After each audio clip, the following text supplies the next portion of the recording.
नमस्कार दोस्तों, आपका एक बार से फिर से स्वागत है अपने रियांश के यूट्यूब चैनल पर। दोस्तों, आज का मेरा ये वीडियो है जस्ट आपको एक अवेयरनेस देने की कि अगर मेरे कई स्टूडेंट मुझसे ये जानना चाहते हैं कि सर मुझे एक अच्छा अकाउंटेंट बनना है, तो अच्छा अकाउंटेंट बनने के लिए मुझे क्या करना होगा, मुझे क्या सीखना होगा जिससे मैं एक अच्छी अकाउंटिंग कर सकता हूँ। देखिए, मैं आपको जो गाइड करता हूँ अकाउंटिंग करने के लिए, आपको कुछ basic fundamental accounting concept clear होने चाहिए। बेसिक कॉन्सेप्ट में लाइक अकाउंटिंग लैंग्वेज।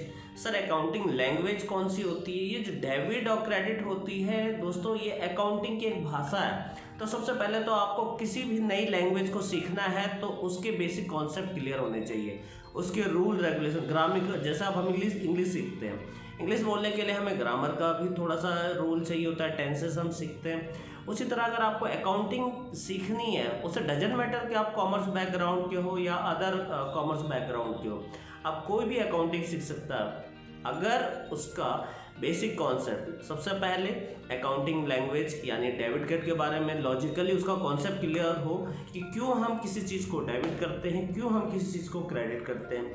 अगर आप कॉमर्स बैकग्राउंड के तो आपको इजीली समझ में आ जाएगा, बट अगर आप नॉन कॉमर्स बैकग्राउंड के हैं तो आपको इसमें थोड़ा सा लॉजिकली सोचना। सबसे पहले डेबिट क्रेडिट है क्या? तो डेबिट क्रेडिट मैंने आपको बता दिया, एक अकाउंटिंग लैंग्वेज है। अब अकाउंटिंग लैंग्वेज का है, उसमें किस पार्ट को, किस हेड को या किस लेजर को या किस अकाउंट को हम डेबिट करते हैं, किसको हम क्रेडिट करते हैं। तो उसके लिए एक छोटा सा कॉन्सेप्ट है पर्सनल, रियल, नॉमिनल। जैसे दोस्तों मैं आपको बताता हूँ, हमें अगर ग्रामर सीखना है, हम टेंसेस की बात करते हैं। टेंस आपको पता है कि मैं एक सेंटेंस के थ्रू आपको समझाता हूँ। जैसे मैं आपको अभी पढ़ा रहा हूँ इट मीन्स कि मैं प्रेजेंट की बात कर रहा हूँ। मैंने कल आपको पढ़ाया था यानी पास्ट की बात कर रहा हूँ। मैं कल आपको पढ़ाऊंगा यानी मैं फ्यूचर की बात कर रहा हूँ। सेम थिंग अप्लीकेबल होती है हमारे अकाउंट्स में। अकाउंट्स को भी 3 कैटेगरी में बांटा गया है, पर्सनल, रियल एंड नॉमिनल। यानी अकाउंटिंग की दुनिया में अगर कोई भी लेजर या अकाउंट या कोई हेड हम बोलें, ये तीनों एक ही चीज़ है। जब भी हम इनका नोटिंग करते हैं या अपने एक लेजर क्रिएट करते हैं या अपनी कॉपी में राइट डाउन करते हैं कि किसको हमें डेबिट करना है, किसको हेड, वो हेड कैसे हम सेलेक्ट करें। तो उस हेड को सेलेक्ट करने के लिए अपने माइंड में जस्ट ये 3 चीज़ें रखिए, personal, real and nominal. Personal क्या होता है जी? देखो, पर्सनल की सिंपल एक पहचान है। अब आप बताइए प्रेजेंट टेंस की पहचान क्या है? प्रेजेंट सर उसमें ना करंट की बात करते हैं, मैं आ रहा हूँ, मैं खाता हूँ, मैं जाता हूँ। ओके जी, ठीक है, आपको प्रेजेंट की बात चल गई।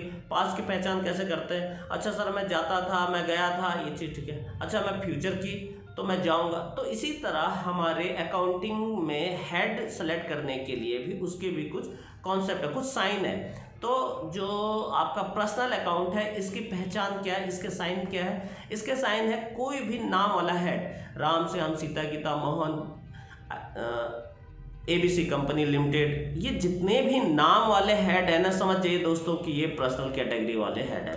पहली बात तो आप पर्सनल कैटेगरी को आइडेंटिफाई कीजिए। आप कोई भी ट्रांजैक्शन आप माइंड में आता है कि ट्रांजैक्शन क्या होती है? ट्रांजैक्शन दोस्तों 2 लोगों के बीच में होने वाली लेन देन को ही हम लोग ट्रांजैक्शन करते हैं। अब लेन देन तो बहुत सारी चीज़ें होती है। आपने एक को 100 रुपये पैसे वाली जो बात आती है उसको हम ट्रांजैक्शन कहते हैं, लेकिन हर किसी को नहीं।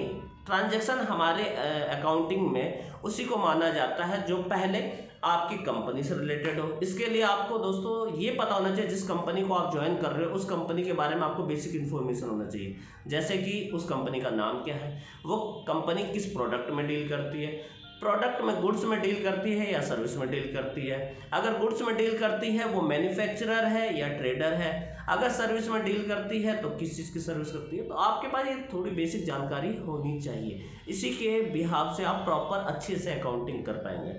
अब हम बात करते हैं ट्रांजैक्शन। हम किसको ट्रांजैक्शन बोले? ट्रांजैक्शन हमारी भाषा में हम उसे बोलते हैं जो लेन देन, पहली बात तो मेरे व्यवसाय से रिलेटेड हो यानी मेरी कंपनी से रिलेटेड हो। सेकंड थिंग मनी फॉर्म में हो, माने पैसे के मकसद से किया हुआ ट्रांजैक्शन। जैसे आपने अपने दोस्त को 1 रोटी दे दी, उसने आपको सब्जी दे दी, तो ये भी तो एक ट्रांजैक्शन है। बट इस ट्रांजैक्शन को आपको नोटिंग नहीं करना है, सिर्फ उन्हीं ट्रांजैक्शन को नोटिंग करना है। पहला जो आपकी कंपनी से रिलेटेड हो और दूसरा जो मनी फॉर्म में हो।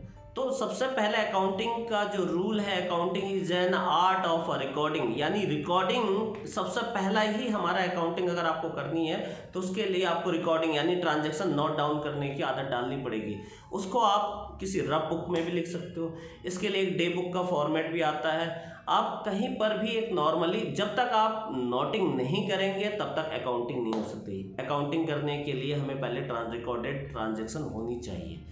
तो ये तो हो गया हमारे ट्रांजैक्शन। अब जो ट्रांजैक्शन हमने एक नोटिंग किया, फॉर एग्जांपल मैंने आज मिस्टर राम को 5,000 रुपये कैश दिए, तो मैंने यहाँ पर अपने आज की डेट लिखी अपने एक रफ बुक में और मैंने लिखा कैश पेड टू राम 5,000। तो यहाँ पर अब आप देखिए ये जिस ट्रांजैक्शन के अंदर एक नाम आया राम, तो जो राम जो एक वर्ड क्रिएट हुआ ये एक अकाउंटिंग हेड है। और ये कौन सी कैटेगरी का हेड हुआ, इसको बोलते हैं हम पर्सनल कैटेगरी। मैंने अभी आपको बताया था पर्सनल कैटेगरी की पहचान क्या है, नाम, कुछ भी हो, राम श्याम सीता गीता मोहम्मद सलीम अकबर, ये सब पर्सनल कैटेगरी के हेड है। तो बहुत आसान हो गया होगा आपको पर्सनल कैटेगरी का हेड पहचानना। सेकंड थिंग हम बात करते हैं पर्सनल के अलावा रियल में वास्तविक अकाउंट। वास्तविक कैटेगरी वाले कौन से होते हैं रियल अकाउंट में, देखिए रियल अकाउंट के अंदर मेनली आप कैश को कंसीडर कीजिए, कैश में की हुई ट्रांजेक्शन, यानी कैश वर्ड अगर आपको ट्रांजेक्शन में दिख जाए तो समझ जाना रियल है, बैंक वर्ड दिख जाए तो समझ जाना ये रियल अकाउंट है। फिक्स एसेट्स, फिक्स एसेट दोस्तों एक छोटे से एग्जांपल समझाऊंगा। फिक्स एसेट्स क्या होता है, देखिए सबसे पहले जब भी आप कोई गुड्स खरीदते हैं बेचने के लिए, जब आप कोई गुड्स खरीदते हैं उसको बेचने के लिए तो वो आपका परचेज कहलाता है। आप कोई गुड्स खरीदते हैं कंज्यूम करने के लिए, खाने के लिए, मैंने समोसे मंगाया और मैं खा गया, मेरे लिए एक्सपेंस। अगर मैं कोई ऐसा गुड्स मंगाता हूं जिसको अपने बिजनेस में मुझे लंबे टाइम तक इस्तेमाल करना, फॉर एग्जांपल कंप्यूटर, फर्नीचर, ठीक है, प्रोजेक्टर, मतलब वो एक प्रोडक्ट जिसको हमें लंबे टाइम तक अपने बिजनेस में इस्तेमाल करना है, ये सारी की सारी चीज़ें हमारे लिए क्या है, ये फिक्स एसेट्स है। तो अगर कोई फिक्स एसेट्स की बात हो, फॉर एग्जांपल परचेज कार, तो परचेज कार आपने खरीदी तो कार का यूज क्या करेंगे, अगर कार आप बेचते हैं तो आपके लिए परचेज हो गई, लेकिन अगर कार आप अपने बिजनेस में इस्तेमाल के लिए ले रहे हैं तो वो आपके लिए फिक्स एसेट्स है। तो आपको रियल कैटेगरी भी आसानी होगी पहचानने में, cash, bank, fix assets. Example मैंने अभी बताया कि cash paid to Ram, Ram जो वर्ड आया वो क्रिएट हुआ हमारा पर्सनल अकाउंट, और इस ट्रांजेक्शन में दूसरा हेड क्रिएट हुआ कैश, तो कैश हमारे लिए क्या हो गया, रियल अकाउंट। तो बहुत आसान है इन दोनों को आइडेंटिफाई करना।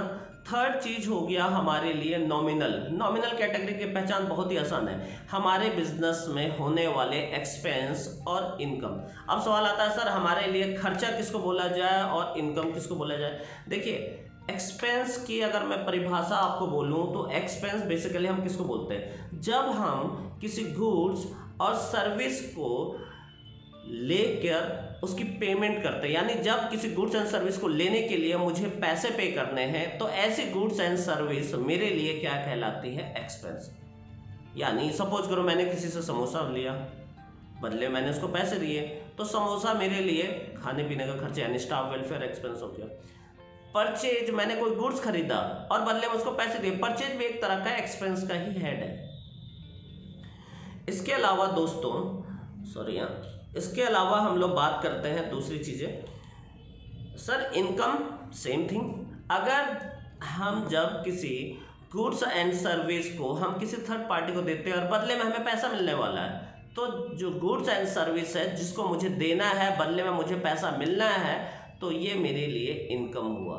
तो दोस्तों अगर आपको इनकम एंड एक्सपेंस को समझ में आ गया है तो बहुत अच्छी बात है। अगर अभी तक जो मैंने आपको सिखाया उसमें आपको कुछ और भी आपकी इंक्वायरीज है तो हमारे नीचे दिए गए हुए कमेंट बॉक्स में आप अपने क्वेश्चन कर सकते हैं। मैं आपको वहाँ पर आपके क्वेश्चन से रिलेटेड एक वीडियो के थ्रू आपको अच्छे से समझाऊंगा कि कहाँ पर क्या लॉजिकली आपको प्रॉब्लम क्या आ रही है, वो सारे कॉन्सेप्ट इंडस्ट्रियल बेस में आपको मैं सारी चीज़ें डाउट्स आपके क्लियर करूँगा अकाउंटिंग को लेकर।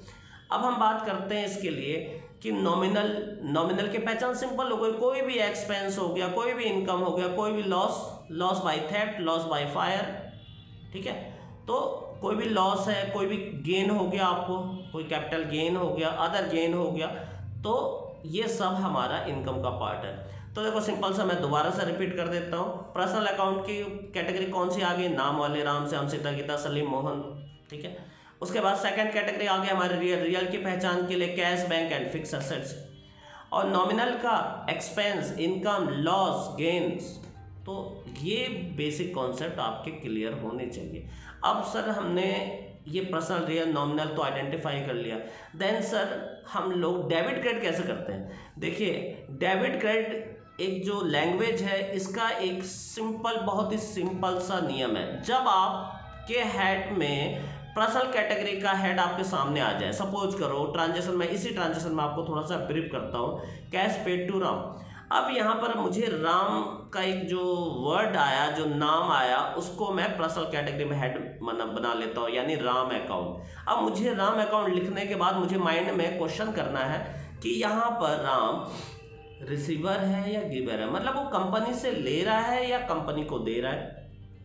देखो पर्सनल अकाउंट के अंदर डेबिट और क्रेडिट का रूल बिल्कुल, कॉन्सेप्ट बिल्कुल क्लियर है। यानी पर्सनल कैटेगरी के हेड के अंदर डेबिट हमें उसको करना है जो कंपनी से रिसीवर है, कंपनी से जो ले रहा है, और जो कंपनी को पैसा दे रहा है उसको हमेशा क्रेडिट करना है। यहाँ पर राम को हम पैसे दे रहे हैं, राम रिसीवर है, इसलिए राम अकाउंट को हम यहाँ पर डेबिट में लिख देंगे, ठीक है। तो ये तो हो गया पर्सनल कैटेगरी के ऊपर हमने पर्सनल का रूल अप्लाई कर दिया। इसको गोल्डन रूल भी बोलते हैं। आप लोगों ने अगर कॉमर्स वाले होंगे तो उन्होंने अच्छे से उसको पढ़ा भी होगा। अब हम बात करते हैं दूसरे हेड, कैश। कैश का मैंने आपको क्या बताया, ये रियल कैटेगरी का है। तो रियल कैटेगरी का फॉर्मूला डेबिट क्रेडिट को लेकर क्या है, रियल कैटेगरी का फॉर्मूला याद रखिए, आपका कैश, बैंक, फिक्स एसेट्स अगर ये इंक्रीज हो रहे हैं, जो या आपके पास आ रहे हैं, बेसिकली इसका रूल होता है debit what comes in, debit what comes in, जो हमारे पास आ रहा है उसको हम डेबिट करते हैं। क्रेडिट व्हाट गोज आउट, जो हमारे पास से जा रहा है। इसको हम दूसरी भाषा में समझ सकते हैं कि अगर कैश, बैंक, फिक्स एसेट्स का बैलेंस इंक्रीज हो रहा है, बढ़ रहा है, तो हम उसको डेबिट, और अगर घट रहा है यानी हम किसी को दे रहे हैं तो क्रेडिट। अब यहाँ पर देखो कैश हमारे पॉकेट से कम हो रहा है या बढ़ रहा है, तो इस केस में जब मैं राम को पेमेंट कर रहा हूँ तो मेरे वॉलेट का कैश कम हो रहा है, तो यहाँ पर मैं कैश अकाउंट को क्रेडिट कर दूंगा।